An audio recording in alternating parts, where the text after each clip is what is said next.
Welcome back to new video. आप सभी का स्वागत है मेरे यूट्यूब चैनल कोरोना पेडेवेरिज्म आ चुका है 5th स्टैंडर्ड के साइंस के साथ। और आज का हमारे चैप्टर का नाम है infectious diseases and how to prevent them. तो चलिए पढ़ाई करते हैं। सबसे पहला आज का हमारा टॉपिक है इन्फेक्शियस डिसीजेस, जो हमें रोज़ मिलती है। इन्फेक्शियस डिसीजेस जो हमारे पास होती है। तो सबसे पहले कुछ क्वेश्चंस है कि अगर मैं और मेरे दोस्त खेल रहे हैं तो मेरा कोई दोस्त गिर जाता है और उसे चोट लग जाती है, तो कोई ऐसा थोड़े तो कोई मुझे बोलता है कि उसके पास मत जाओ, तुम्हें भी चोट लग जाएगी। नहीं, क्योंकि चोट लगना वो उसके गिरने पे डिपेंडेंट है, मेरे गिरने पे नहीं। ऐसा मुझे नहीं कहता है कोई। दूसरा, अगर मेरे मम्मी को हेडेक है तो मुझे घर में ऐसा थोड़ी ना कोई कहता है ना कि उसके पास मत जाओ, आपको भी हेडेक हो जाएगा। नहीं, क्योंकि हेडेक उनका है, मुझे नहीं हो सकता। वो हेडेक इन्फेक्शनियस नहीं है, वो डिसीज़ नहीं है, वो एक छोटा पीरियड के लिए पेन है, वो एक है इसलिए। दूसरा, when it is that you are told not to go near a sick person, not to use their utensils for eating or drinking, not to use their hankies, towels और cloth। हाँ, ऐसा होता है क्योंकि sick है वो, उनकी बीमारी मुझे भी हो सकती है।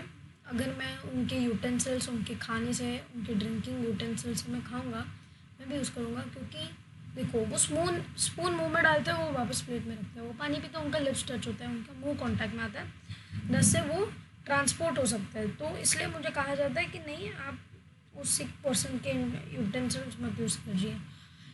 और फिर उसके कपड़े, हैंकीज़ पे क्यों?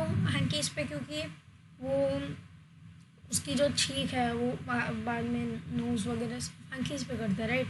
तो ये हैंकीज़ उसे यूज़ करने को नहीं बोला। उसके क्लोथ्स पे उसके, और जब वो छींकता है तो उसके क्लोथ्स पे भी उसके जो मॉलिक्यूल्स उसके छींक के वो आ सकते हैं। Towel same as that. तो इसे कहा जाता है इन्फेक्शन, कि ये एक आदमी से दूसरे आदमी तक पहुंच सकता है। मदर्स बर्न्स और grand pass infection, grand pass back pain are not passed from one passed on from them to others. Mummy को अगर कुछ दुख रहा है या दादाजी की पीठ दुख रही है तो वो उनके पास ही रहेगा, वो मेरे पास नहीं आएगा। वो इन्फेक्शन नहीं है, वो इन्फेक्शनियस नहीं है, वो स्प्रेड नहीं होगा। However one has to take care to stay away from the person who is ill. एक आदमी से दूर रहना पड़ता है उसे, अगर वो इल है तो थोड़े टाइम के लिए, जब तक वो ठीक नहीं हो जाता, क्योंकि वही बीमारी उसे ना हो जाए इसलिए।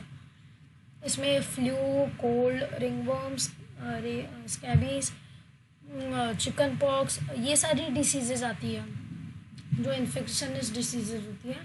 और इन डिसीजेज को इन्फेक्शनियस डिसीजेज इसलिए कहा जाता है क्योंकि वो इन्फेक्शनियस है, वो एक आदमी से दूसरे आदमी तक ट्रांसफ़र हो सकती है। They are caused by micro organisms. Every infectious disease, हर एक इन्फेक्शियस डिसीज़ कोई ना कोई स्पेशल और माइक्रो ऑर्गेनिज्म से होती है या जर्म से होती है। और उस पर्टिकुलर जर्म से एक ही पर्टिकुलर डिसीज़ होता है। ऐसा नहीं कि मुझे एक जर्म से 12-13 डिसीजेज होगा, ऐसा नहीं। उस जर्म से मेरे को एक ही डिसीज़ होगा, और जब वो मेरे बॉडी में आके ग्रो होना शुरू होता है तभी मुझे वो डिसीज़ हो जाती है और वो मेरे बॉडी को अडाप्ट करना शुरू करता है। तो उसका मतलब ये है कि वो डिसीज़ मुझे हो चुकी है। तो जो वो अडेप्ट कर रहा है, जो मुझे यूज़ कर रहा है, उसके लिए दवाई आती है। दवाई लेने के बाद वो वहाँ से मर जाएगा, वो मेरे बॉडी में और ज़िंदा नहीं रहेगा। इसलिए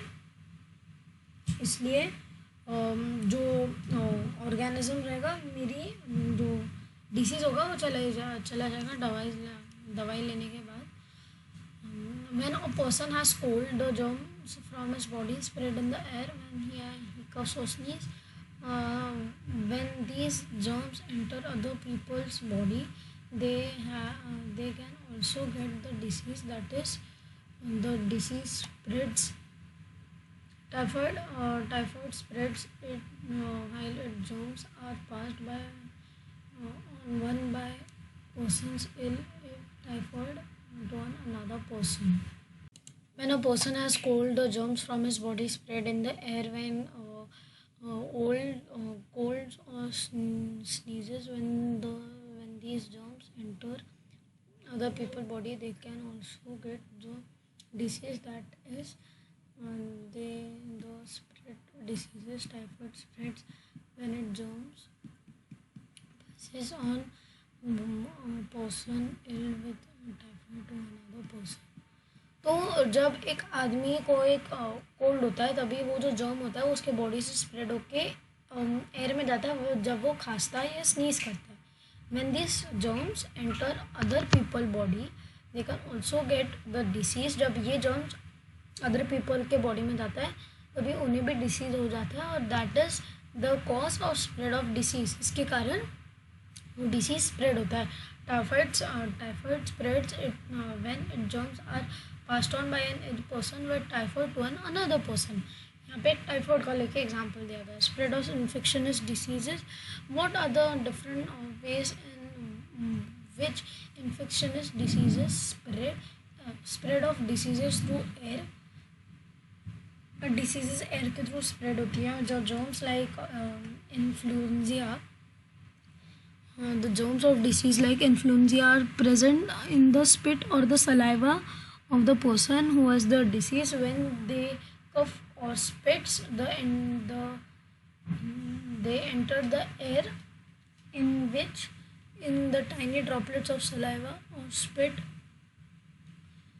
Tiny droplets of saliva or spit. When other people breathe in the same air, the germs enter their bodies. अगर कोई आदमी एक पर्टिकुलर प्लेस में छींकता है, खांसता है, तो एक पर्टिकुलर सराउंडिंग में जो है सलाइवा स्पिट के जो ड्रॉपलेट्स है, उस जर्म के ड्रॉपलेट्स है इन फ्लू के, वो उसी पर्टिकुलर एरिया में रहेंगे उस हवा में. और वो जो उसी पर्टिकुलर एरिया में आसपास खड़ा हो उसको वो अंदर जाएंगे. अगर वो वहाँ पे ब्रीथ कर रहा हो तो ऑफकोर्स वो ब्रीथ कर रहे ही होगा, तो इसके कारण वो जो डिसीज़ है उसको भी हो जाएगा. इसलिए disease of the throats and chest spread through the air. For example, a cold and the cough, tuberculosis, swine flu, etc. That is why we are told to cover our nose and mouth when we कफ और sneeze. इसलिए हमें क्या बोला जाता है, हमें हमारा मुंह ढकने को बोलते हैं जब भी हम कफ करते हैं या स्नीज करते हैं. तो आज का बस आया हूँ. आपको वीडियो पसंद आएगा. अगर वीडियो पसंद आएगा वीडियो को लाइक, वीडियो को शेयर, चैनल को सब्सक्राइब. और मैं आपको मिलूँगा मेरी नेक्स्ट वीडियो में इसके पार्ट 2 में. तो तब तक के लिए गुड बाय.